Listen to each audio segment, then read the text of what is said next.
Well, good morning, spooky battalion. How are you guys doing? I feel like it's been forever since I've actually popped back in here to do a video. Sorry for the squeaky chair. I'm crammed into this little space because I want to talk to you guys and I want to share a few books and some movies. I feel like literally it feels like it's been forever since I've come to you to talk to you about any movies, and I've kind of lost track of some of the movies that I've seen. But let's go ahead and start off with the most recent movies that I've seen. These are not going to be so much old movies as much as they are the movies that are out, at least right now, that I've seen. And I might recall some other movies, but I'm really bad unless I wrote it down to know what the titles of the movies are for the older ones. Oh, one of them that I'm thinking of right now, What Lies Beneath. If you guys haven't seen that, I believe it's free on Prime, but get it wherever you stream. It's with Harrison Ford and I'm going to forget her name. And I'm sorry because she's a great actress, but you don't hear about her too much anymore, but she's an amazing actress. What Lies Beneath. It's a really good older movie that's usually free, where you can find it because it is pretty old, but it's a really good thriller movie, and I'm not going to give any spoilers. I'm just going to tell you to go watch it because it's really good. Okay, so the movie that we just saw yesterday is The Omen.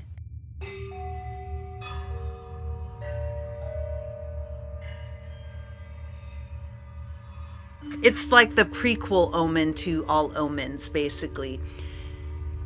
I really liked this movie because they gave it a little futuristic touch. They tied in all what would follow as the future movies. They tied all of that in nicely. And one of the things that I really liked that they did is they made it futuristic, but they really paid attention to storyline.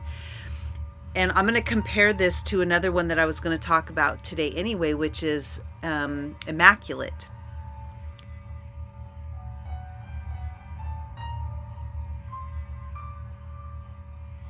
We saw Immaculate, which is another, first of all, let's just take a moment to think about how cool religious horror is, right? There's something about it that just freaks people out, right? And these are pretty, it's great that they're out because we love watching religious horror movies, but I felt like Immaculate really fell short in delivering a deeper and more profound development of character and storyline. They were telling us the story, but they were doing it so fast, and they didn't allow us to really build up any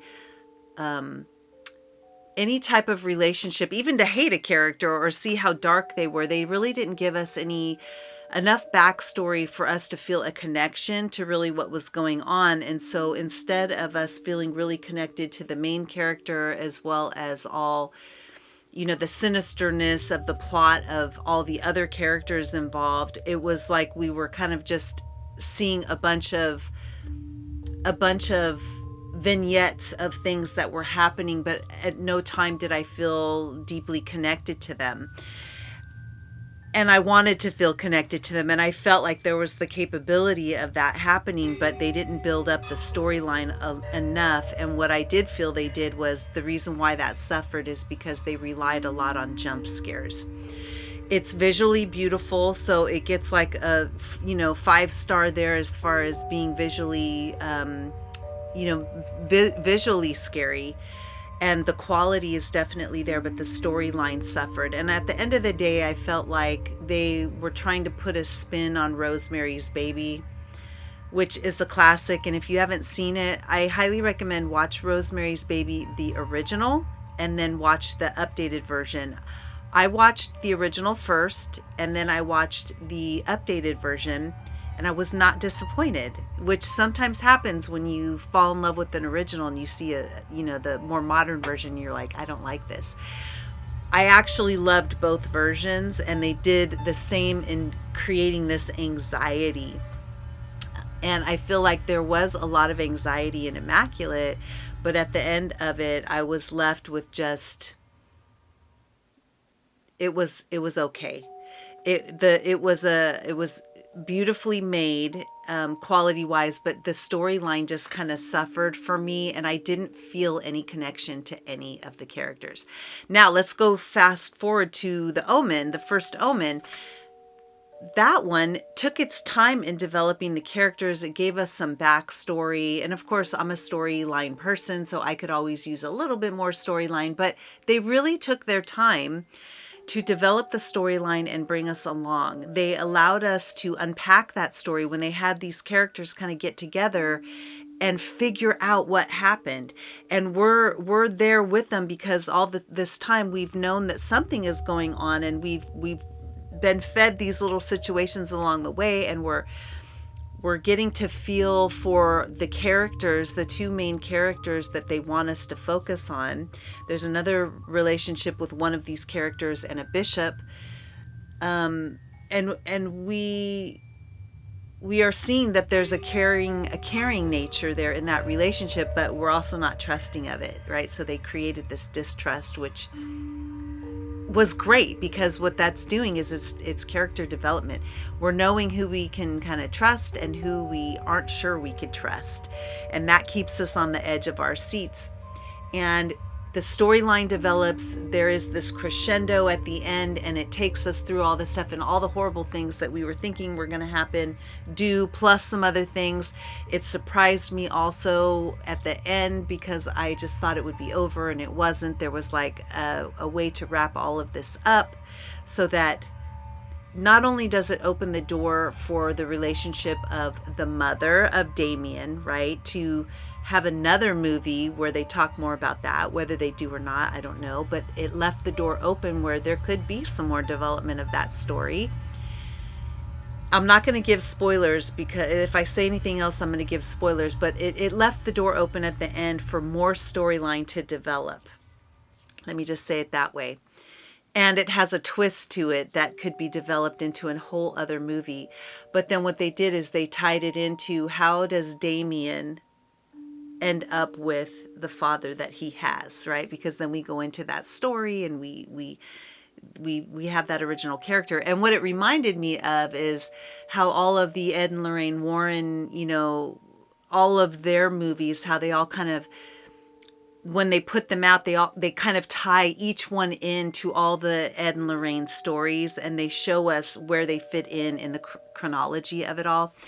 And so this is what happens in The Omen. And so I would say with The Omen, the first Omen, if that's what it's called, I would give it like a 4.8. I thought it, for religious horror, I think it was great. They gave us jump scares as well. It was visually beautiful. It was terrifying at the same time, because when you think about Catholicism, it is kind of terrifying. Women, all these nuns, like dressed in black and prostrated in their rituals, and they're all talking a prayer, and it's very freaky, right? There's a lot of it that's super freaky. So I highly recommend go to see that. If you want to wait until Immaculate comes out, on a free, where you can stream it for free, I would recommend that. I think that you're better suited, if it's one or the other, to definitely go see the first Omen, because that one I feel like they did really well. So I'm giving that 4.8 screams on the scream scale. Okay, now let's talk about books, because I love books. The first one I'm going to talk about, I don't think I've covered yet, and that is called Never Lie. This is a fiction thriller. I thought it was going to be a haunted thriller. I think it was marketed that way, but it doesn't seem haunted to me. It takes place in an old house, and I don't give spoilers on any of these things, but I will tell you that I was surprised by it, which is always a great thing if an author can surprise you, because so many stories have been done a million times with just slightly different angles on them, and part of an author's job is to try and figure out, how can I give you a brand new story that you're going to be surprised by. And she did a good job in getting you connected to the characters, even though one of the main character is kind of an icy character, but you are still in it because she's developing this character where you're really getting to see who this character is, and you keep seeing more and more of the character, and you're like, So there's mixed reviews on this, but I actually really liked the book, even though it wasn't what I was expecting it to be. I really liked it. So I'm going to give it a 4.8 because I thought it was well written. The character development was great. I was able to visualize the mansion that they were in, and all the relationships between the characters. They were all fully developed. So I'm going to give her a 4.8. And I am going to recommend that you read that. Don't expect it to be haunted. Expect it to be a thriller. Okay, moving on to the next one. And that one I heard on audiobook, so I don't have a visual to show you. Okay, the next one I'm going to talk about is Bentley Little, and this one is called The Store. People really like Bentley Little, and what I'm going to say is that Bentley Little has very interesting ideas. I loved the idea of this store out in the middle of nowhere. And it's kind of this haunted, just weird story. But when I read it, it started off good and I was intrigued, but I had some issues with this book. First of all, there was quite a few characters in the book, and almost all of them were not really likable. So my first thing is, for me anyway, I have to have at least one character in the book that is likable. Someone I like, someone I could relate to. The main character his name is Bill, and he has friends, and they come up quite a bit, but this is all through the perspective of Bill. He's the main character. And he's seeing what's happening, and he's getting involved with how the store is affecting the whole community, and all these really weird, uncomfortable things are happening in the store, and they're really actually revolting. And you get the first inkling as soon as the store is open, and you see kind of new people coming through and what they're being exposed, what these new employees are being exposed to, or what they're being asked to do. It's going to make you uncomfortable, and it's even going to be revolting. My problem with this is that it seemed to go on and on and on, like 150 pages of the same thing that we already knew was going on. And the story wasn't really evolving into, like, let's move this along. And at the ending, there's so much that isn't explained because there's so much almost paranormal. There's a paranormal element to this. There's kind of, I don't want to say fantasy, but there's beings, there's these beings in here that they almost seem, or people, or whatever you want to call them, seeming otherworldly, and they never really explain it. My other big problem that I had with this book is that there are certain things in the story that happen that are just completely unbelievable. Because when something is so corrupt, the FBI can be called. There's no one establishment that is beyond having someone call the FBI and the FBI come in. Someone could have, all the legislation in a city wrapped around their finger, and they can have bribes, and it can be corrupt. But at the end of the day, someone could call the FBI, and none of that's going to matter because there is a way to come back in and correct things. So that's the first thing. Then there was one story, and I'm not going to tell you what it is, but there was one thing in the book that happened that was so far-fetched. Well, I'm going to tell you because based on my review, you're probably not going to go buy it anyway. And some people loved this and some people didn't. I'm going to give you one spoiler. The store had so much control over the community. They kind of bought off all the city council and everything. So everything was going their way. And it got to the point where they were monopolizing the entire city. So including the police department, the fire department, like everything. So basically, if anything happened, there's nobody to step in and save the people. They're just basically slaves to the store, right? And there's one, and the store also does layaways, which they don't even do layaways anymore. But I grew up in a time where they actually did offer layaways, where you could put some of the money down and hold that product, and then, you know, pay it off, and then come in and pick it up when you've paid it off. So they went back to, you know, layaways, and people could do this. And they go to this one story where there's a woman in the hospital, and she's having a baby, and she has the baby, and then all of a sudden these weird men in black coats come in, and these are the ones that they seem otherworldly, but they're never explained, like, well, what are they? Because they weren't human, they were kind of superhuman. So what exactly were they? We never get an explanation of that. These guys come in and they steal her baby, and they say, oh, well, part of our contract is, you know, you did a layaway, and part of the contract was, if you don't pay your layaway, we can take your firstborn. And so they take it, and they walk out, and it's like, oh, well, it's the law. Well, that's not believable. And it wasn't really made to be a fantasy book where it's like this alternate fantasy reality. We were still in a real reality. So that can't happen. You know, someone could come in and steal your baby, but you would have repercussions. No one can break the law as part of a contract. A contract is null and void when you break the law. So I read that, and that really turned me off, because it was not, I always like, you know, what Ray Bradbury always said. In fact, I have one of Ray Bradbury's, I have a cassette, and my dad gave this to me. It's so precious. But Ray Bradbury always said that the job of a fiction writer is to create an unbelievable story that the reader believes. Right. And if you can't do that, then something in your story is failing. And so for me, this book, you know, I still gave him a 4, because I'm nice, and I don't like to, I respect authors, and I respect the power of words, and I respect their projects and all the work that goes into it. But I could only give it a 4 because it was difficult for me, and there was so much revolting information in there that it was really hard to get through. And especially at the very end, it's really revolting.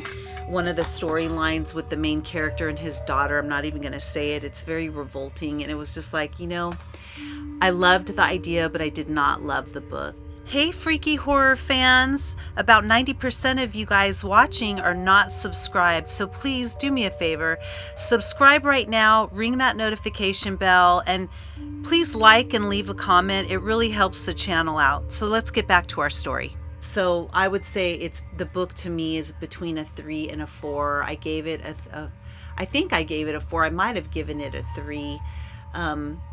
I can't remember, but it's just between a 3 and a 4. And it's up to you, because some people really like it. I read a lot of the reviews also, and there were a lot of people that didn't like this particular book, but loved a lot of Bentley Little's other books. As far as keeping you stressed out, that he gets a 5 in, because the entire time I felt anxiety. And that's the other thing. If you don't want to feel anxiety like that, it's not a good book for you. Okay, let's move on.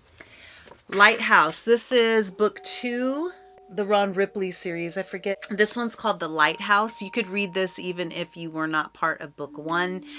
I love Ron Ripley. I'm going to tell you it's going to be really simple.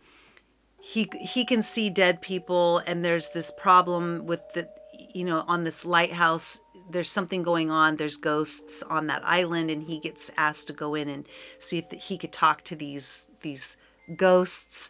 There's a murder on the island, so he goes over there and he checks out what's happening. And this whole really interesting story happens. Other people end up coming to the island, and it was a surprising story to me. I would have never thought of it.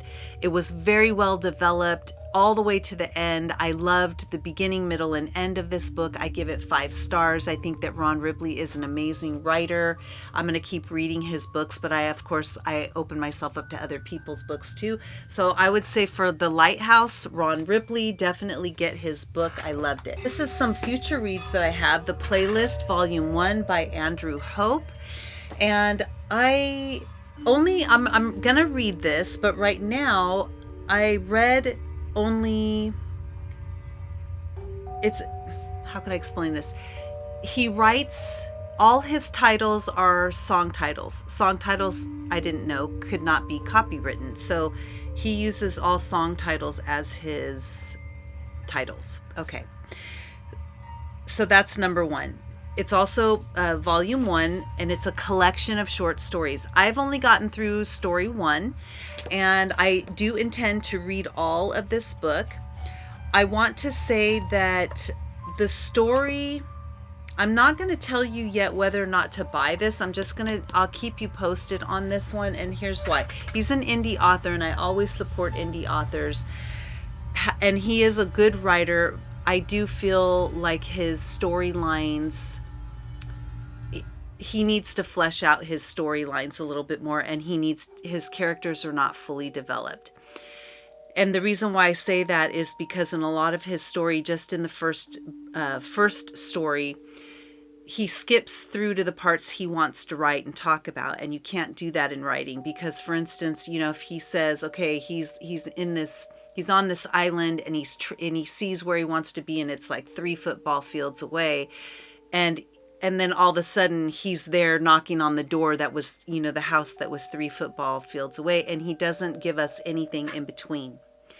He doesn't develop the character's story or tell us why all these things happen at the end when he finally gets there, but they don't mean anything to the reader because we don't understand why is all of this important to him, because he never gave us any backstory of what this person is going through, why all of these things that happen at the end, why are they significant or important to him. We just get this story that's unfolding like little vignettes of story without feeling any reason why it has any meaning. So I think, right now, again, I give him a 4, and I've already reviewed it, and I will update my review, and I am going to finish reading the other stories because maybe some of the other stories are more well developed. But as of right now, his characters are not fully developed enough, and he has to learn that he can't just cut out the parts of the story that he doesn't want to tell to jump to the parts of the story that he does want to tell. If someone is on an island and they're going to suffer the terrain, you got to give us some sort of the suffering that it took him to get there, or the beads of sweat, or the thirst, that he's developing and he's running out of water. Like, we need to hear some of those things so that we can feel this person's human. This person is going through things that we would go through if we were trekking and doing all of this stuff. We don't get any of that, and he does it over and over in the story, where the other person in the story just appears out of nowhere. We don't know enough about her to really care about her, and we know a little bit about him, and we want to care about him, but we don't understand why the things that are happening to him or the choices he's making, we don't understand why any of it's important, because he didn't do the work of really helping us get to know this character better before he dumped him into all these situations. So I'm going to reserve that, but for right now, I'd say I gave him a 4 just because he is a good writer and there's a lot of potential there, but story development and character development is like the number one thing that has to happen. Okay, the next thing, these are books I'm gonna read. Screams from the Ocean Floor. This is another indie author, and, well, I should say indie authors. It's a collection of stories. It's a really beautiful, it's beautiful. Like, let me see if I can find one. Like, just the way that they did the book, and they put pretty, let me see if I can find, yeah, like, look how pretty it is. I wish I knew how to do that. I have to learn how to do that. I know that there's directions on how to do that, but I haven't done it yet. But I love that when people take the time to do that. I just think it's so pretty. This one I found at one of those neighborhood, leave one, take ones, a little book library. And this is a Dean Koontz book. I love Dean Koontz. I have tons of his books. I love Brother Odd. If you haven't read Brother Odd, or Odd Thomas, sorry, it's Odd Thomas. One of his books in the series is called Brother Odd. If you love paranormal, supernatural, kind of otherworldly stuff, I highly recommend that you read all the Odd Thomas books because they're really cool. But this one I'm going to read as well. And I'm reading one right now, and this is not a horror book, but it is a fiction, like a magical fiction book. Okay, and the last book that I'm going to talk about, and this one is more magical fiction, and I love it so far. And you know what, you guys, sometimes you need to take a pause on maybe some of the horror sometimes, or some of the more serious stuff, because even if it's fiction, it can cause a lot of anxiety and stress. I highly recommend, maybe switching to magical during tax season. I didn't do that, and I think it just, I was reading the store and I felt like I gotta stop reading this. It's stressing me out so much for many reasons, not only the story, but also just the writing and how it was dragging on forever. It was starting to stress me out, so I highly recommend maybe during tax season that you guys actually get a book that's kind of magical or uplifting so that you're not adding to your stress level. The book that I'm recommending already, and I haven't finished this, is Keeper of Enchanted Rooms. And this is another, I believe this is an indie author. I have to look this author up a little bit more. I don't know, do they have a publisher? It's published by 47 North Seattle. Oh, that's cool. Charlie Hoberg. I highly recommend this book because already the writing is really good. Keeper of Enchanted Rooms. I'm going to update you more on that when I finish that book, but I can tell you already several chapters in, it's already moving.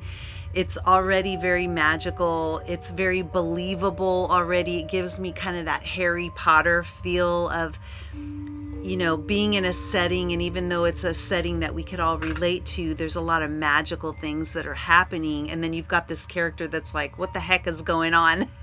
Kind of how Harry Potter was in the beginning, right? Like, what do you mean I gotta run through that brick wall, to get to the school? He didn't know what was going on or what he was supposed to do, and the beginning character just inherited this house. And he goes into the house and stuff starts to happen. And then, apparently all magical enchanted houses are on this kind of registry. So they keep track of them because enchanted homes have to be watched over and cared for. And the people who are in them have to be protected, especially if they're like muggles, you know what I mean? So I like this book very much. I will update you on other things, but I just wanted to come to you guys. It's been a really long time. I'm going to keep coming to you whenever I can to leave you these videos to talk to you about different books and different movies that we watch. And it's just so magical to be able to live in the mind of all these authors and all of these filmmakers, and the stories are incredible and amazing, and I'm so grateful that we have this as a pastime to be able to just lose ourselves in it every once in a while, right? With that being said, you guys, stay spooky, and I'll see you next time. Bye!